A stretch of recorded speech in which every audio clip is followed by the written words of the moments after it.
Pour l'instant, je voudrais que vous ouvriez la parole de Dieu au chapitre 53 d'Ésaïe.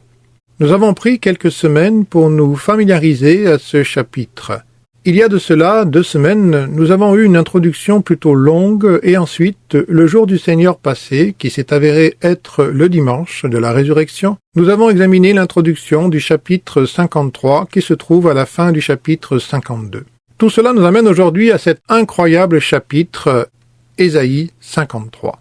Ce texte constitue un puits sans fond de vérité et de réalité biblique. Plus je l'explore et plus il s'approfondit. De mon point de vue, il n'a pas d'équivalent dans les Écritures et le comprendre est un défi de toute une vie. Il est profond, il est élevé et il est large. Je ferai de mon mieux pour discerner tout ce qui s'y trouve pour nous et le serai, en dépit de mes efforts, beaucoup pour vos études futures. Toutefois, pour fixer cet incomparable chapitre dans votre esprit, je vais vous le lire depuis le premier verset.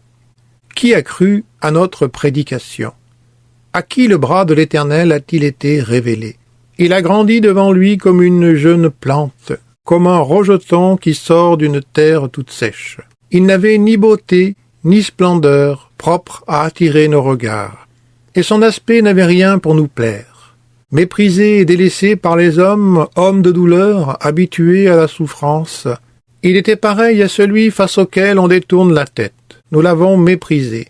Nous n'avons fait aucun cas de lui. Pourtant, ce sont nos souffrances qu'il a portées. C'est de nos douleurs qu'il s'est chargé. Et pour nous, nous l'avons considéré comme puni, frappé par Dieu et humilié. Mais lui, il était blessé à cause de nos transgressions, brisé à cause de nos fautes. La punition qui nous donne la paix est tombée sur lui, et c'est par ses blessures que nous sommes guéris.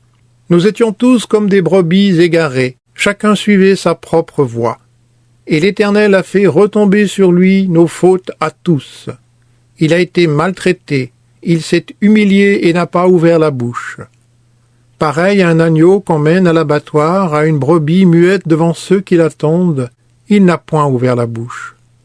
Il a été enlevé sous la contrainte et sous le jugement, et dans sa génération, qui s'est inquiété de son sort? Qui s'est soucié de ce qu'il était exclu de la terre des vivants, frappé à cause de la révolte de mon peuple?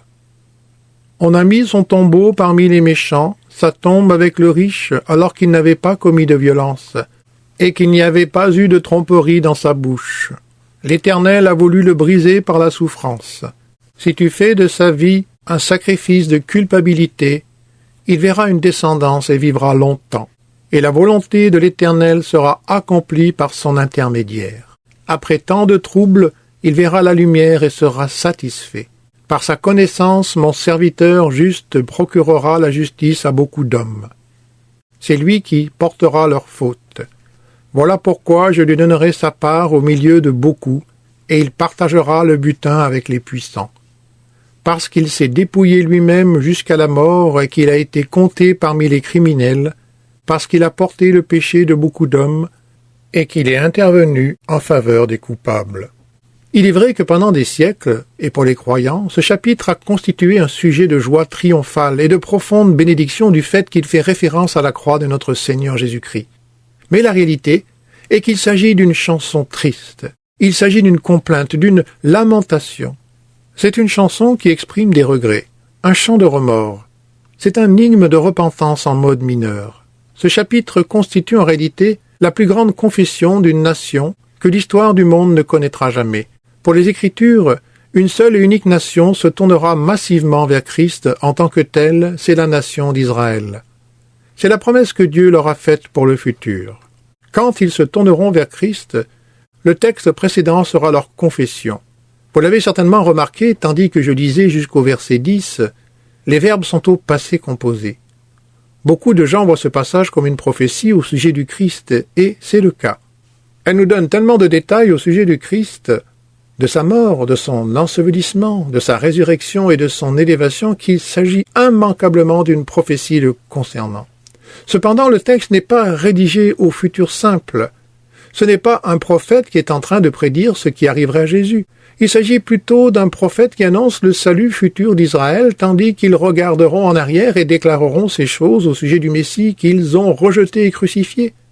Il s'agit de la lamentation d'Israël au moment où ils se retourneront pour voir le Messie qu'ils auront rejeté pendant si longtemps. C'est la prophétie la plus profonde de l'Ancien Testament. C'est la prédiction qui va le plus loin. La prophétie la plus détaillée et la plus précise de l'Ancien Testament sur la mort expiatoire, sacrificielle et de substitution du Messie, le serviteur de Jéhovah qui est Jésus-Christ. C'est de cela qu'il s'agit. C'est le premier regard que l'Ancien Testament porte sur la croix, la mort et l'expiation de Christ. Mais son objectif premier est de dire à Israël qu'un jour viendra où il mettra un terme à son attitude de rejet et se tournera vers l'Évangile et le Messie. Le jour viendra où Israël se rendra compte qu'il aura rejeté son seul espoir, son unique sauveur, son Messie Yeshua, et ce texte sera alors sa lamentation. C'est ce que dira cette génération du futur. Oui, nous lisons dans ce chapitre que le Messie, le serviteur de Jéhovah, portera le péché des coupables. Il est dit qu'il connaîtra le jugement de Dieu, qui voudra le briser et faire de lui un sacrifice de culpabilité pour lui faire porter le péché d'un grand nombre. Oui, ce chapitre dit qu'en procurant une expiation satisfaisante à Dieu, il mourra. Sa mort étant indispensable pour le pardon du péché. Toutefois, il ne restera pas mort, puisque nous l'avons lu, qu'il verra sa descendance, vivra longtemps et que la volonté de l'Éternel s'accomplira par son intermédiaire. Il verra la lumière, au sens littéral, et sera satisfait. C'est la résurrection, et ensuite, il sera élevé, tout y est. Cependant, il faut comprendre que bien que ce chapitre parle de la croix, il en parle de manière rétrospective du point de vue futur des Israélites, au moment où Israël se sera repenti de son rejet du Christ. Depuis l'époque du Nouveau Testament, les Juifs sont profondément troublés par ce chapitre. Ils le sont tant et si bien que dans plusieurs synagogues, ce chapitre n'est pas lu au cours de la lecture normale des Écritures. Il est sauté. Ceux qui le lisent et s'y confrontent ont décidé que le serviteur souffrant dont il est mention ici n'est pas le Messie et donc pas Jésus-Christ, mais plutôt Israël. Israël est la victime juste. Israël est le juste qui souffre ici et qui, pour avoir souffert dans la justice, sera un jour récompensé, pour avoir enduré cette injustice en étant béni et en devenant une bénédiction pour le monde. C'est ainsi que les rabbins voient les choses. Ils adoptent cette lecture parce qu'ils ne veulent pas qu'il s'agisse de Jésus-Christ. Ils se sentent obligés, ainsi, de trouver une explication à la longue et brutale souffrance juive. Et pour s'assurer qu'ils n'ont pas souffert en vain, ils voient ce chapitre comme un hommage à la souffrance juste d'Israël pour laquelle Dieu les récompensera, les glorifiera et à travers laquelle Dieu bénira le monde. En d'autres termes, ils ne voient pas de réalité. Il n'est pas question d'Israël ici. Ce n'est pas envisageable. Israël n'est ni la victime innocente, ni la victime volontaire qui est décrite dans ce passage. Les Juifs doivent reconnaître qu'ils ont besoin que quelqu'un meure pour payer le prix de leur faute. Ils refusent de reconnaître cela. Ils veulent un roi et un dirigeant. N'oubliez pas ce que je vous ai dit. Pour les délivrer de leurs ennemis, de leurs circonstances et de leurs souffrances, mais pas de leurs péchés. Ils ne sont pas la victime juste qui sera récompensée par Dieu. Cette lecture fait partie d'un système de justification personnelle par les œuvres. Ils ont besoin de comprendre qu'au cours de tous ces siècles, ils ont été des victimes injustes. Ils ont subi le jugement de Dieu du fait de leur rejet du Christ. Ils continuent d'en souffrir et continueront d'ailleurs de subir le jugement de Dieu pour le rejet du Christ jusqu'au jour, dans le futur, où ils se tourneront vers lui en tant que nation. Entre-temps, n'importe quel juif peut, s'il le souhaite, croire en Jésus-Christ, et beaucoup l'ont fait. Plusieurs parmi vous êtes des juifs qui sont parvenus à la foi en Jésus-Christ. Toutefois, en tant que nation, ils restent sous le jugement divin et attendent le salut qui viendra et se fera suivre par la bénédiction de l'accomplissement de toutes les promesses que Dieu a faites à Abraham, à David et aux prophètes de la gloire du royaume. Ce texte n'est pas une révélation qui rend hommage à Israël pour une souffrance qui entraînerait une bénédiction. Il est plutôt question de la repentance d'Israël. Il s'agit de la lamentation du cœur brisé d'Israël. C'est la confession d'Israël par une génération future. Chaque personne juive qui vient à Christ peut, à titre personnel, faire de cette lamentation sa prière. Israël n'a pas encore dit cette lamentation en tant que nation, mais ça viendra. Comme je l'ai dit, Les Écritures promettent le salut d'une seule nation, Israël. Les individus, issus de toutes les nations, de toutes les langues, de toutes les tribus et de tous les peuples du monde entier, sont destinés au salut. Mais une seule et unique nation l'est aussi, et il s'agit de la nation d'Israël. Un jour viendra où ils se repentiront et se tourneront vers Christ. Ainsi, bien que dans un certain sens ce chapitre 53 d'Ésaïe parle de la mort, de la résurrection et même de l'élévation du Christ, et nous donne des précisions sur ces merveilleuses réalités, il porte également, au sens le plus pur possible, un regard au-delà de la croix, sur la conversion d'Israël et ce qu'ils diront quand ils regarderont en arrière. Il y a des gens, des personnes perspicaces, des étudiants de la Bible, des théologiens, des prédicateurs, des écrivains, qui ne croient pas du tout au salut futur d'Israël. Ils ne croient pas que le royaume s'établira sur terre.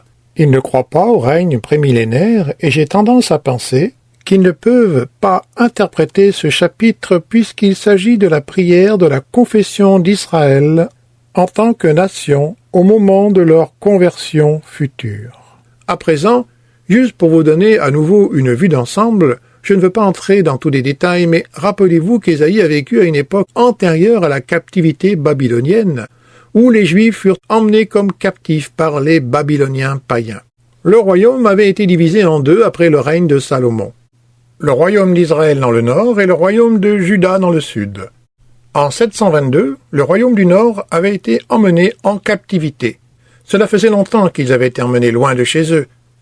Ensuite arrive Ésaïe qui prophétise environ 700 ou 650 ans avant Jésus-Christ. Il déclare « Vous allez vous aussi en captivité. Vous irez en captivité, mais vous reviendrez. Israël, le royaume du nord, n'est pas revenu de sa captivité. Mais vous irez en captivité à Babylone et vous reviendrez. » Les choses se sont passées comme Ésaïe l'avait prédit. Cela s'est passé à peu près 80 ans après la mort d'Ésaïe et la première déportation qui s'est faite avec la venue des Babyloniens a eu lieu en 603. La seconde s'est produite en 597 et la dernière en 586 quand Jérusalem a été détruite.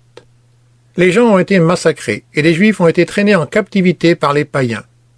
C'est alors qu'ils ont accroché leur harpe sur les saules et ont pleuré parce qu'ils n'avaient plus leur terre promise. Ésaïe leur a dit « Ceci va arriver, mais l'histoire ne s'arrêtera pas là. Vous serez restaurés, vous reviendrez chez vous. Ainsi Dieu vous mettra dans une captivité historique et vous ramènera. Il vous délivrera, il vous sauvera. » C'est sur ce point que l'emphase est mise dans la première section de la seconde partie, les chapitres 40 à 66. La première section porte sur cette captivité historique et nous savons ce qui s'est passé. Ils ont été traînés en captivité, 70 ans de captivité. Plus tard, ils sont rentrés, ils ont reconstruit et se sont à nouveau établis dans le pays où ils sont encore. Ils y vivent encore aujourd'hui. Cette prophétie s'est accomplie exactement comme Dieu l'avait prévu. Il avait été annoncé que les Babyloniens les emmèneraient, qu'ils reviendraient et s'établiraient à nouveau dans le pays.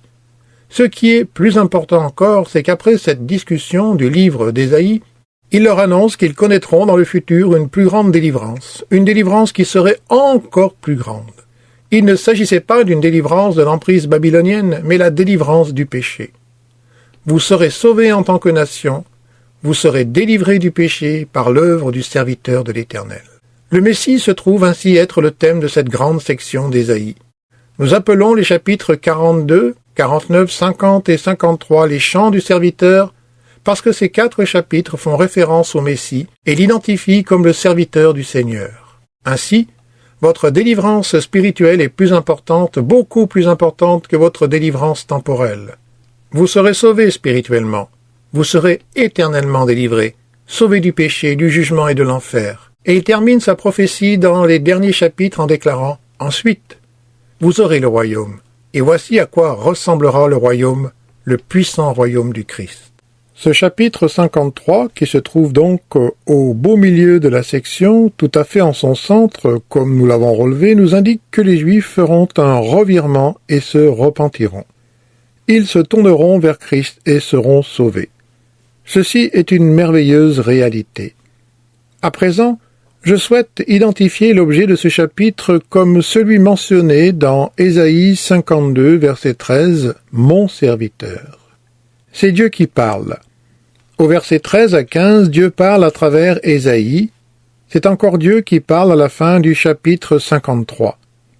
Il prend la parole et devient l'orateur. Entre ces deux interventions divines, Israël fait sa confession. Dieu présente son serviteur, annonce qu'il serait défiguré ou humilié dans sa mort et qu'il serait exalté pour que les rois des nations le craignent. Il est question de sa souffrance et de sa gloire. Le Seigneur conclut encore, tandis qu'il parle de la signification de sa souffrance et de sa gloire à venir. Entre les deux prises de parole divine, c'est l'étonnante confession d'Israël. Le serviteur, mon serviteur. Il faut que je dise quelque chose à ce sujet.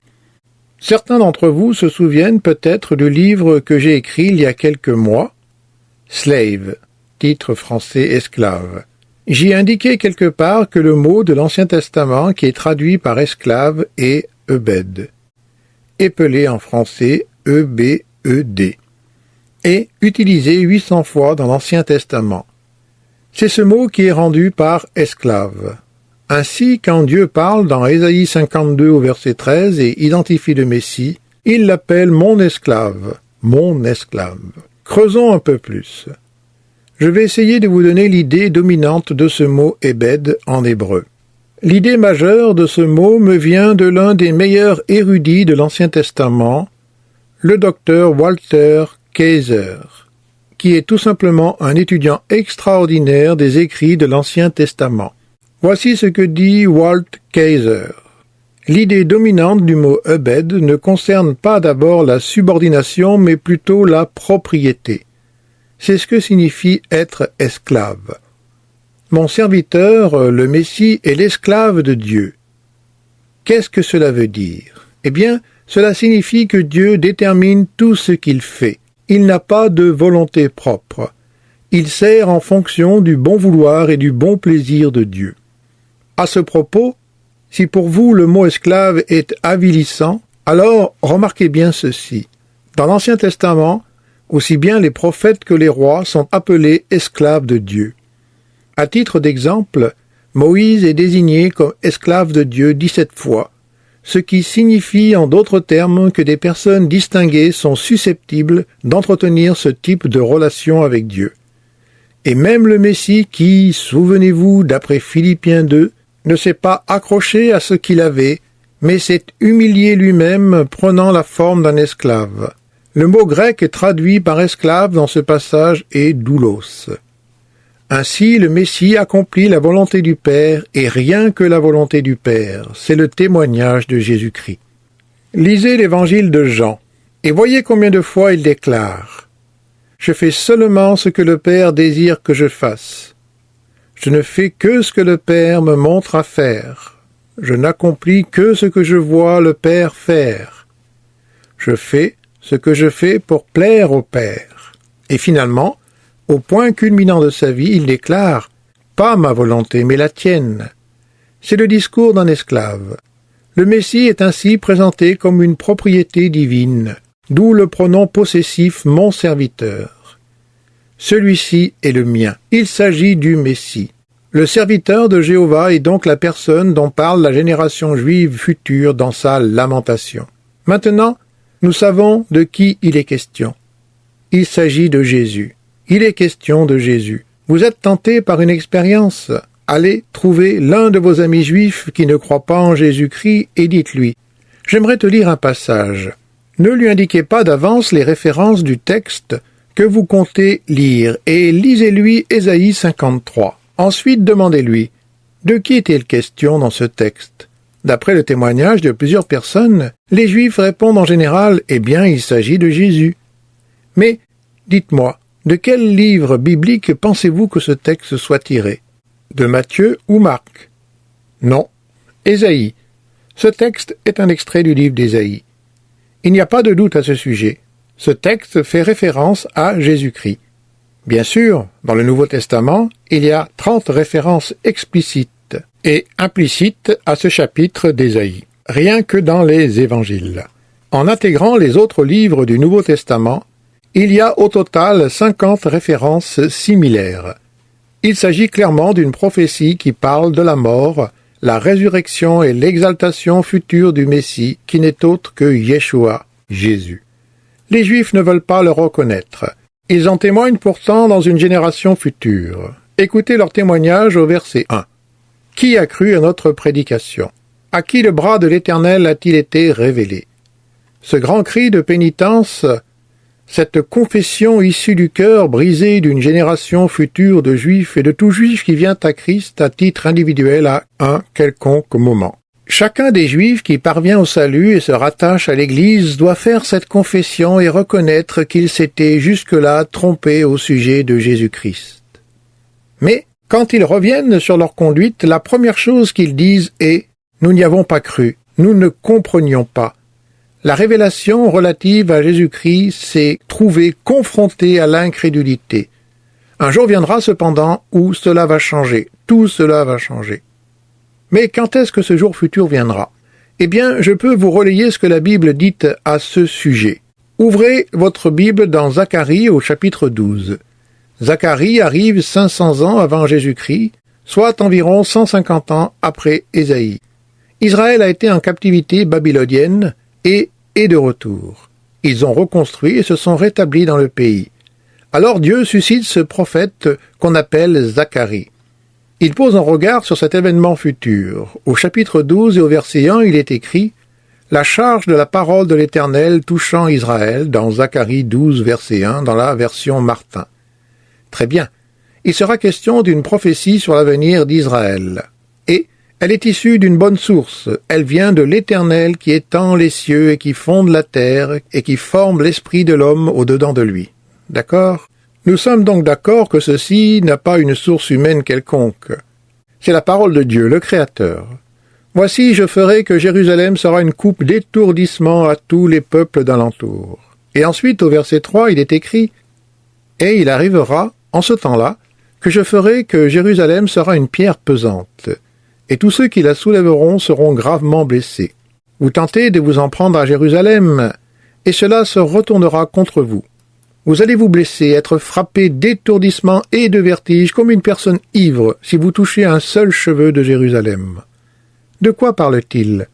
La fin du verset 2 parle d'un siège contre Jérusalem et contre Juda, Juda étant la campagne et Jérusalem la principale ville. Et d'où vient ce siège? La fin du verset 3 indique que toutes les nations de la terre s'assembleront contre elle. Mon Dieu, le monde entier va s'en prendre à Israël. Cela résonne-t-il comme un lointain souvenir ou est-ce une chose envisageable? Et quand ils s'attaqueront à Israël, le Seigneur protégera son peuple. En fait, le verset 6 dit « En ce temps-là, je ferai que les conducteurs de Juda seront comme un foyer de feu. » Voici des gens issus des régions périphériques et sans défense des campagnes qui sont comme un foyer de feu parmi du bois, comme un flambeau de feu parmi des gerbes, et ils dévoreront à droite et à gauche tous les peuples d'alentour, et Jérusalem sera encore habitée en sa place, à Jérusalem. Ainsi, quand les ennemis commenceront à arriver, ils passeront d'abord par la campagne, et tandis qu'ils traverseront l'arrière-pays, Dieu les consumera sur la route de Jérusalem. Ensuite, le verset 8.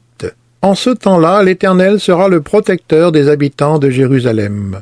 Puis, au verset 9, « Et il arrivera qu'en ce temps-là, je chercherai à détruire toutes les nations qui viendront contre Jérusalem. » Entendez-vous cela, nation? Vous planifiez d'orienter votre bombe nucléaire contre Israël? Vous voulez diriger vos missiles vers Jérusalem? Le jour vient où le monde se liguera contre Israël.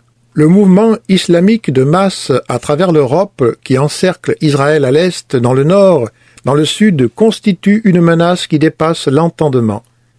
S'il vous arrivait d'être à bord d'un avion à réacteur et de survoler la mer Méditerranée, vous vous retrouveriez au-dessus d'Israël, et il vous suffirait de vous retourner pendant 2 minutes pour être sur la frontière orientale d'Israël.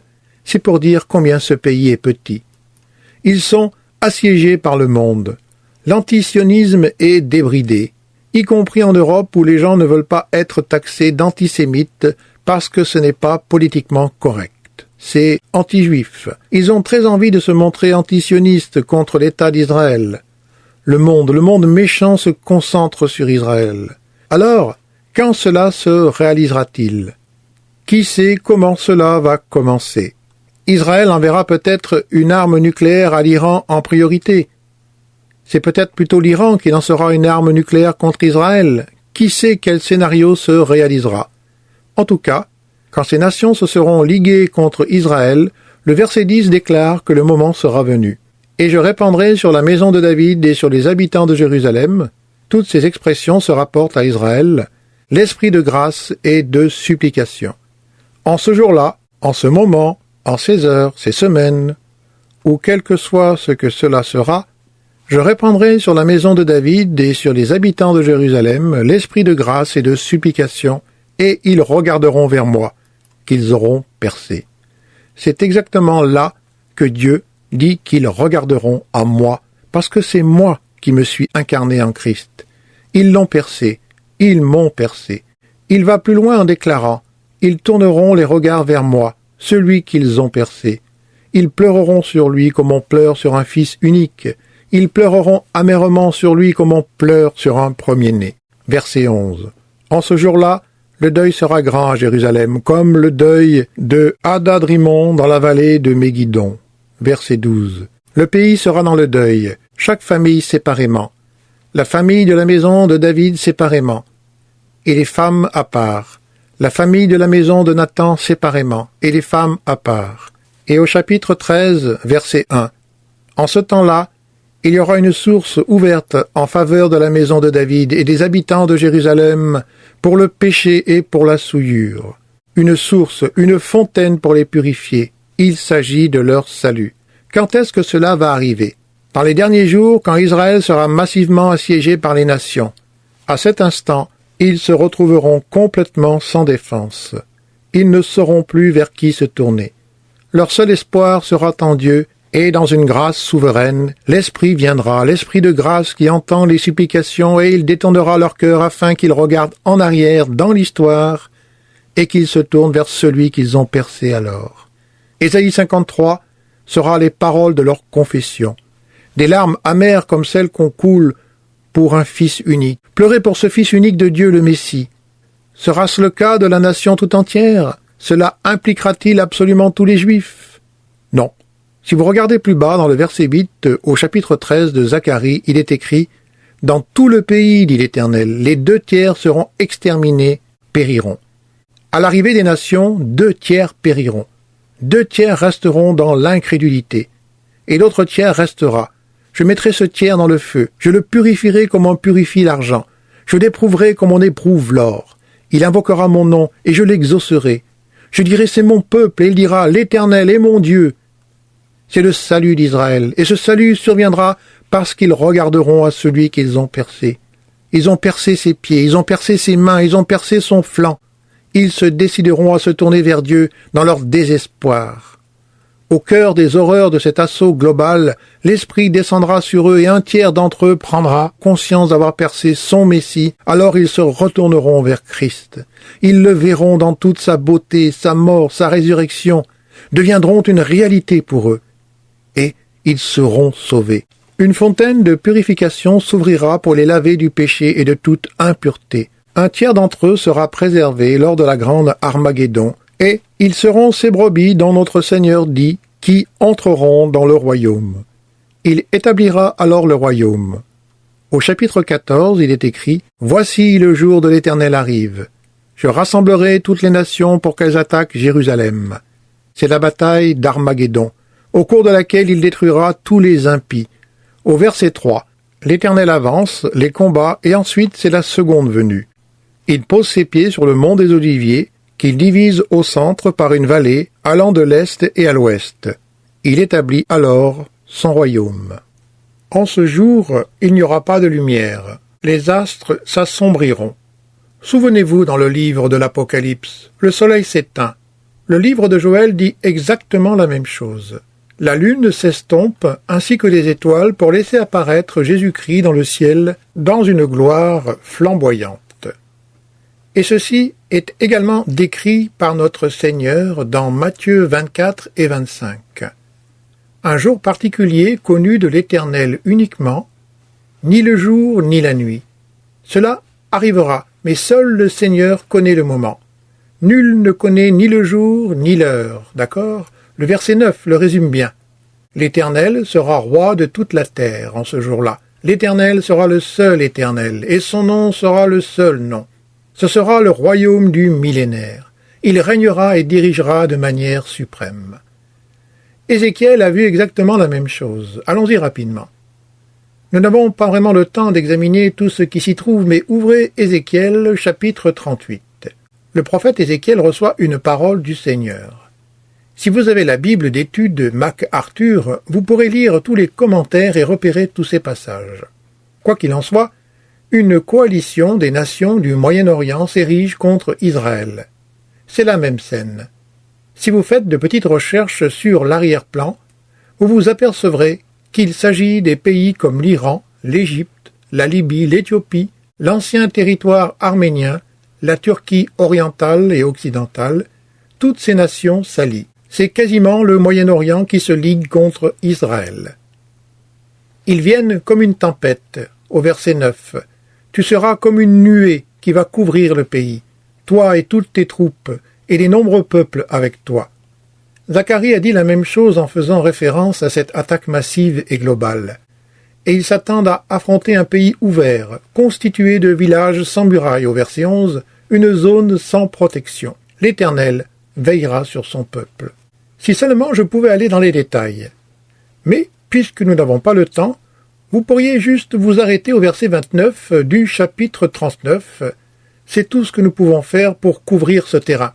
Eh bien, revenons sur nos pas au verset 7. La tentation est trop grande. Je le lis. En ce jour, quand le Seigneur jugera toutes ces nations. Le verset 4 déclare qu'ils tomberont sur les montagnes d'Israël. Toi et toutes tes troupes et les peuples qui seront avec toi. Aux oiseaux de proie, à tout ce qui a des ailes et aux bêtes des champs, je te donnerai pour pâture. L'Éternel va purement et simplement décimer ces nations. Au verset 7. Je ferai connaître mon saint nom au milieu de mon peuple d'Israël, et je ne laisserai plus profaner mon saint nom, et les nations sauront que je suis l'Éternel, le Saint d'Israël. Voici ces choses viennent, elles arrivent. C'est ce qui va arriver. Au verset 21. Je manifesterai ma gloire parmi les nations, et toutes les nations verront les jugements que j'exercerai, et les châtiments dont ma main les frappera. Et j'aime ça au verset 22. La maison d'Israël saura que je suis l'Éternel, son Dieu, dès ce jour et à l'avenir. Et ensuite, plus bas, au verset 29, « Et je ne leur cacherai plus ma face. » Impressionnant. Dieu jusque-là leur a caché sa face. Alors je répandrai sur la maison de David et sur les habitants de Jérusalem un esprit de grâce et de supplication, déclare l'Éternel dans Zacharie, chapitre 12, verset 10. Vous saisissez? C'est à ce moment que cela va arriver. Retournons à présent dans Ésaïe 53. Ces événements sont-ils proches? Eh bien, Israël est dans le collimateur du Moyen-Orient. La cible, l'ennemi et les nations du monde semblent continuellement se désintéresser du sort d'Israël. Les nations qui jadis étaient de grandes alliées et défendaient Israël semblent battre en retraite, notre pays inclus. Le monde est en train de succomber à la propagande islamique, à la croissance musulmane et l'antisionisme s'étend rapidement. Et Israël perd ses protecteurs et peut-être bien que même notre pays lui retire son soutien.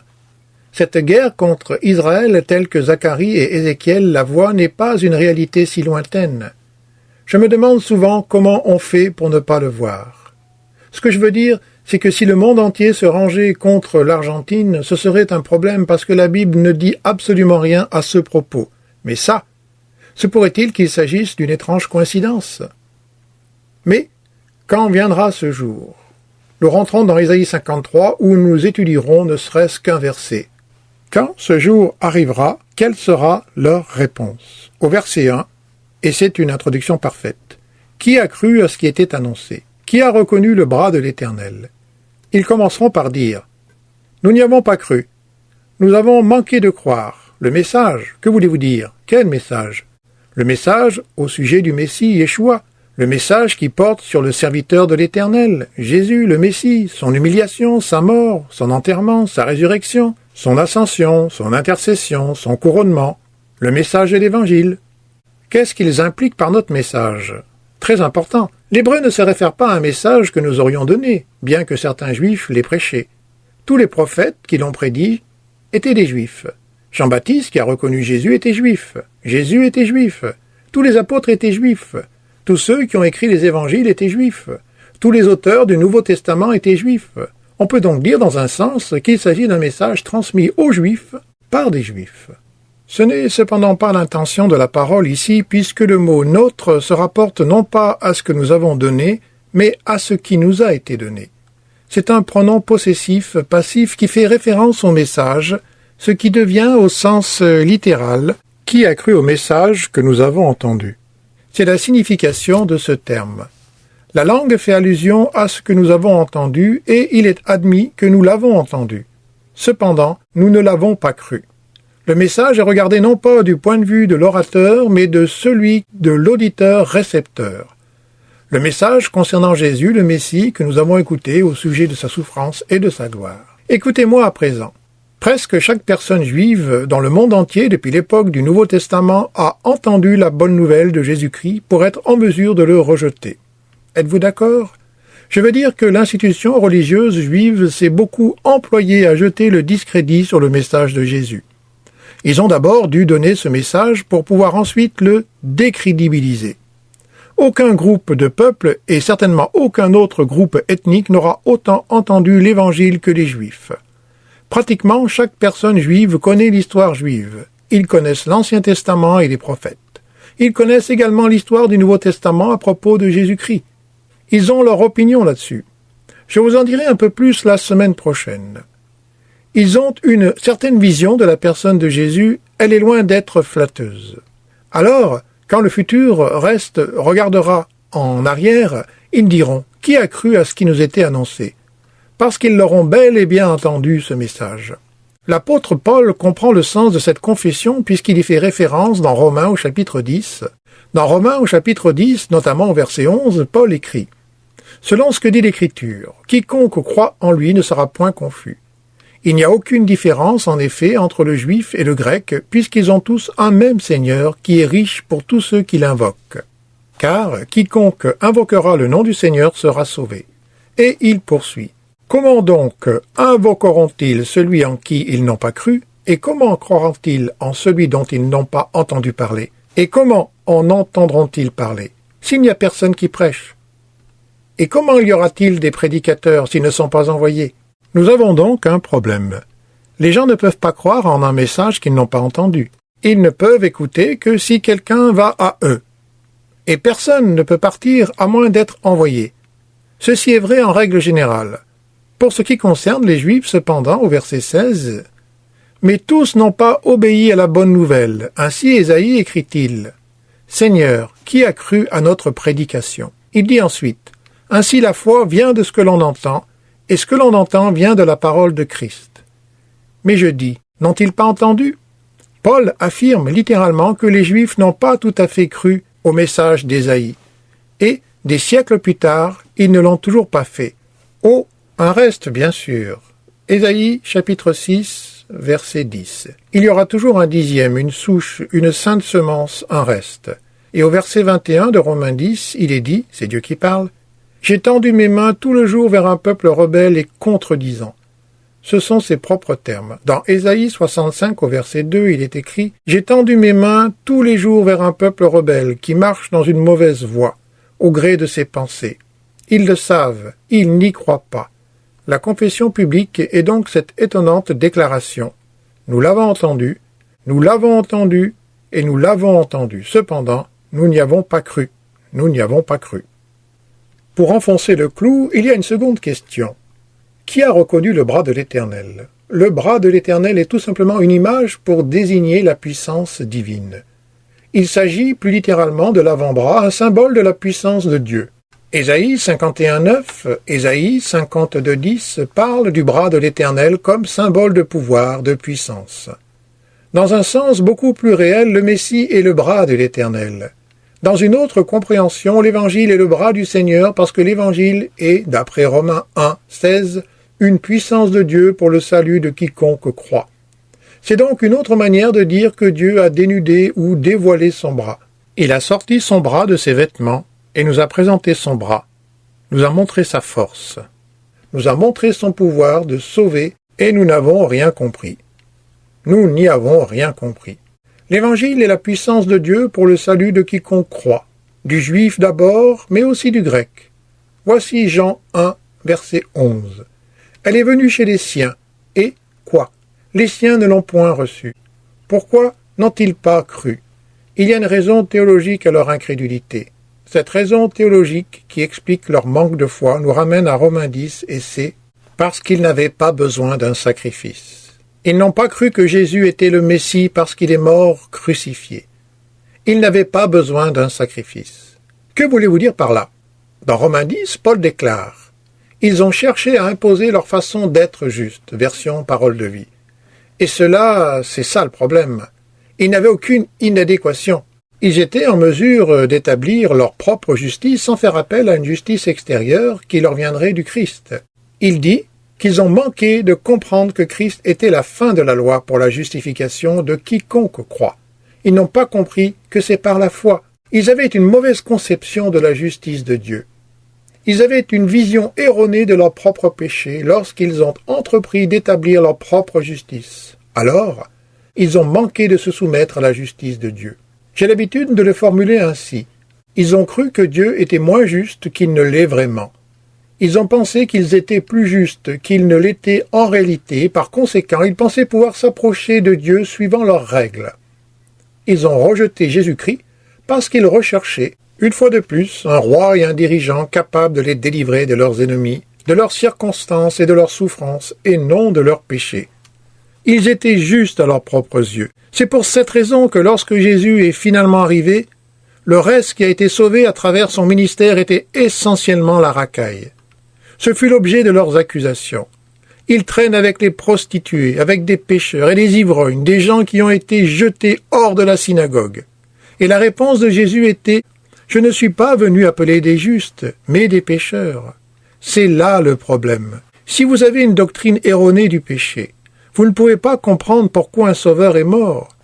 On peut donc dire que la raison spirituelle, la raison théologique pour laquelle ils rejettent Christ, et qu'ils se croient justes par eux-mêmes. Ils ont une conception erronée du péché, ce qui implique une vision incorrecte de la justice et de l'expiation. Il y a une autre raison pour laquelle ils ne croient pas. C'est à cause de la souveraineté de Dieu. Regardez, s'ils sont justes à leurs propres yeux, il passera son temps à tendre ses mains à un peuple désobéissant et obstiné. Mais un jour vient où tout cela va s'arrêter. Écoutez Jean 12. C'est un passage des Écritures puissant. Le chapitre 12 de Jean est une extension. Je ne vais pas le lire en entier.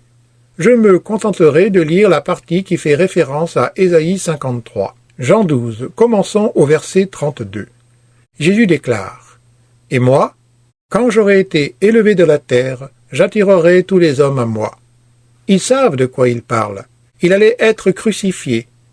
Il le leur avait déjà dit. Il avait déjà parlé de sa mort. Alors il dit « Quand j'aurai été élevé de la terre, j'attirerai tous les hommes à moi. » En parlant ainsi, il indiquait de quelle mort il devait mourir. Il était en train de leur dire « Je vais être crucifié, je vais être élevé sur une croix. » Verset 34. La foule lui répondit « Nous avons appris par la loi que le Christ demeure éternellement. De quoi parles-tu? Tu es le Messie et tu vas mourir? Non, non, non, le Messie vivra éternellement. Il sera peut-être comme Enoch ou Élie. En tout cas, il ne mourra pas. Comment, donc, dis-tu, il faut que le Fils de l'homme soit élevé? Qui est ce Fils de l'homme? Au verset 35, Jésus leur dit, « La lumière est encore pour un peu de temps au milieu de vous. Marchez pendant que vous avez la lumière, afin que les ténèbres ne vous surprennent point. Celui qui marche dans les ténèbres ne sait où il va. Pendant que vous avez la lumière, croyez en la lumière, afin que vous soyez des enfants de lumière. Vous feriez mieux de croire. » Il leur dit, « Vous feriez mieux de croire. » Jésus dit ces choses, puis il s'en alla, et se cacha loin d'eux. Au verset 37, il est écrit, « Malgré tant de miracles qu'il avait faits en leur présence, ils ne croyaient pas en lui, afin que s'accomplisse la parole qu'Ésaïe le prophète a prononcée. Seigneur, qui a cru à notre prédication? Et à qui le bras du Seigneur a-t-il été révélé? » Et ensuite, aussi ne pouvaient-ils croire. Ils étaient incapables de croire, parce que Ésaïe a dit encore, et ceci se trouve dans Ésaïe 6 au verset 10, « Il a aveuglé leurs yeux, et il a endurci leur cœur, de peur qu'ils ne voient des yeux, qu'ils ne comprennent du cœur, qu'ils ne se convertissent, et que je les guérisse. » Ésaïe dit ces choses lorsqu'il vit sa gloire et il parla de lui. Le verset 42 est une étonnante note de pied de page. Cependant, même parmi les chefs, plusieurs crurent en lui. Mais, à cause des pharisiens, ils n'en faisaient pas l'aveu, dans la crainte d'être exclus de la synagogue, car ils aimèrent la gloire des hommes plus que la gloire de Dieu. Ils ont donc été damnés parce qu'ils recherchaient l'approbation des hommes. Pourquoi n'ont-ils pas cru? D'après les Écritures et sur le plan théologique, ils ont cru pouvoir établir leur propre justice. Du point de vue de la souveraineté de Dieu, Dieu a décidé de manière souveraine de ne pas leur donner cette opportunité. Il y a une lecture supplémentaire de leur incrédulité et il s'agit de celle d'Ésaïe 53. Du verset 2 au verset 3. Il est expliqué pourquoi ils n'ont pas cru en Jésus. Ils expliquent le pourquoi. Nous gardons cela pour la prochaine session. C'est très puissant. Ils expliquent pourquoi ils ont manqué de croire. Ils ont regardé à sa vie et ils n'ont pas été impressionnés par son début, ils n'ont pas été impressionnés par son déroulement, et ils n'ont pas non plus été impressionnés par la fin de sa vie. L'accumulation de toutes ces réalités, qui avaient manqué d'étonner et d'impressionner, constitue la raison historique pour laquelle ils n'ont pas cru. Nous verrons cela dimanche prochain. Seigneur, tandis que nous parvenons au terme de ce merveilleux moment d'adoration, nous le faisons avec une profonde gratitude et avec reconnaissance pour l'opportunité que nous avons eue d'examiner la splendeur de notre Sauveur, les réalités des Saintes Écritures et même au-delà, au vaste et énorme panorama de l'histoire qui se déroulera et se terminera comme tu l'as décidé. Père, je prie que la gloire du Christ ait brillé en cette heure à travers la musique et la parole pour que quiconque se trouve ici et n'a pas encore embrassé Jésus-Christ comme Seigneur et Sauveur puisse le faire maintenant. Je prie que ton Saint-Esprit vienne, l'Esprit de grâce, et comme tu le feras descendre, cette grâce salvatrice, cette illumination et cette régénération sur la nation d'Israël, je demande que tu veuilles bien le faire pour chaque juif et chaque païen ce matin de façon individuelle. Ouvre leur cœur pour qu'ils reçoivent la vérité. Rafraîchis-nous dans la véracité des Écritures, dans la gloire du Christ, les réalités de l'Évangile. Encourage-nous à être des témoins fidèles de ces vérités, aussi bien aux Juifs qu'aux païens, puisque quiconque invoquera le nom du Seigneur sera sauvé. Il n'y a plus de Juifs ni de Grecs, car tous sont invités à venir à Christ. Puissions-nous être une source pour ce message. Que les beaux pieds de ceux qui annoncent les bonnes nouvelles de la parole du Christ par lesquelles ton Saint-Esprit active la foi salvatrice soient les nôtres. À présent, aide-nous pendant ces quelques moments de silence à méditer sur la manière dont ces vérités peuvent à nouveau saisir nos cœurs et motiver notre amour pour Christ.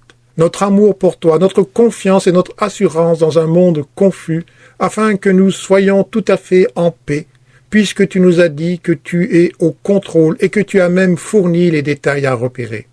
Rafraîchis-nous également dans la communion des uns avec les autres et rends-nous disponibles au cours des prochains jours et de la semaine prochaine à porter le glorieux évangile du Christ à ceux qui ont besoin de l'entendre. Nous prions à présent que tu scelles ces choses en nos cœurs. Amen.